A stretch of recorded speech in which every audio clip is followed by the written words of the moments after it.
Salut tout le monde, donc aujourd'hui je vais vous présenter une petite façon pour faire des beaux textes sur Pixel Lab facilement.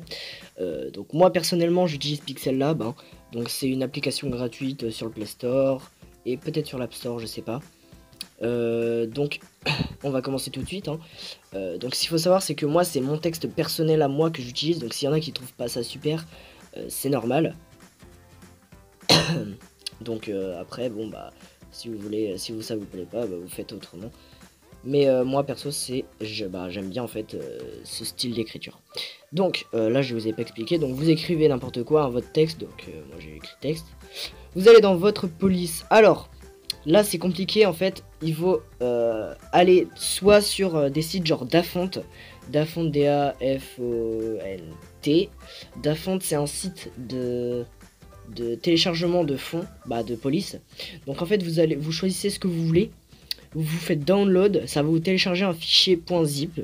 Ensuite, vous allez dans vos fichiers, vous créez un fichier que vous pourrez appeler par exemple font ou police. Vous mettez le fichier .zip dedans et vous le dézippez, ça va vous donner un deuxième fichier. Ok. Ensuite, vous retournez donc là-dessus, vous allez dans plus. Donc ensuite, ajouter sélection. Ah non, pardon. Faut pas faire ajouter sélection. En gros, vous allez dans là par exemple moi font, voilà. Ensuite, ça, du coup, ça là, c'est les fichiers dézippés, les trucs comme ça, là, les fichiers. Donc vous allez dans votre fichier dézippé, et là vous cliquez sur OK, comme ça, et vous faites ajouter sélection. Donc moi je vais pas le faire parce que je l'ai déjà, mais ouais, je vais le faire quand même. Ajouter sélection, et là vous voyez qu'il vient d'apparaître, il est là. Obélix Pro Cry. Hop, donc moi par exemple, je prends la Burbank Big Condensed Black. Donc cette fonte, elle est très bien. Donc par contre on la trouve pas sur Dafont, donc vous marquez juste Burbank Download. Vous allez sur plusieurs sites, mais par contre prenez bien la Big Condensed Black, parce que pour moi c'est la meilleure. Ensuite, vous allez dans texte 3D, voilà ici, activer. Ensuite, vous allez dans rotation 3D. À rotation X, vous mettez 20, donc hop, 20, voilà. Assombrir, vous mettez 50 environ. Voire un peu plus, voilà, 60 on va mettre. Voilà, 60, et en profondeur vous mettez 20 aussi. Voilà, comme ça. Ensuite, vous allez dans couleur, dans dégradé, et là vous créez un dégradé. Donc moi par exemple j'ai ce dégradé de là de fait, donc en gros c'est simple, vous allez dans plus, ici. Là vous choisissez la couleur, donc là vous cliquez sur les deux petits trucs là ou là, et ensuite vous faites la couleur en bas à droite, là le pot de couleur, et vous choisissez, ça va vous faire un dégradé automatique. Donc voilà, ensuite vous cliquez sur votre dégradé, ça vous met un dégradé. Ok. Ensuite vous allez dans ombre interne, vous activez. Donc ensuite non, vous mettez à 10, voilà, et vous mettez en jaune.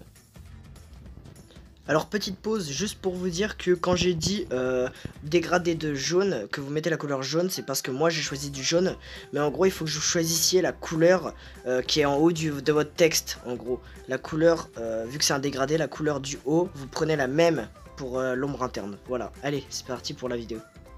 Voilà. Et hop, et enfin vous mettez, donc j'ai pas dit, emboss, voilà, activé. Vous mettez environ 130. Voilà, 130. Putain. 130, c'est pas grave, c'est pas parfaitement 130. On s'en fiche après. Et en brevel, vous mettez la moitié. Donc environ 50. Voilà, donc 60, c'est pas grave. Ce qui veut dire que ça va vous faire un petit trait comme ça de lumière sur le côté. Et voilà, votre texte est prêt. Ensuite, vous allez dans les deux lignes, les deux feuilles ici. Là en bleu en bas à droite. Les deux feuilles. Et vous allez dans transparent, ensuite vous allez dans la disquette en haut ici, enregistrer image. En dimension, ça dépend de vous, mais si vous cliquez dessus, vous pouvez choisir jusqu'à ultra. Donc ultra, ça veut dire que ce sera vraiment ultra élevé. Donc ça veut dire que ce sera vraiment du HD 4K quasiment. Donc moi perso, j'utilise soit très élevé, soit ultra, vraiment quand c'est pour quelqu'un. Sinon c'est très élevé ou élevé, ça suffit largement pour une miniature. Donc voilà, c'est la fin de la vidéo, j'espère que ça vous aura plu. Donc voilà, si j'ai pu permettre de faire découvrir ça à des gens, bah tant mieux. Si c'est le cas, vous pouvez vous abonner, vous pouvez aimer la vidéo, et nous on se retrouve dans une prochaine vidéo. C'était Alex, salut.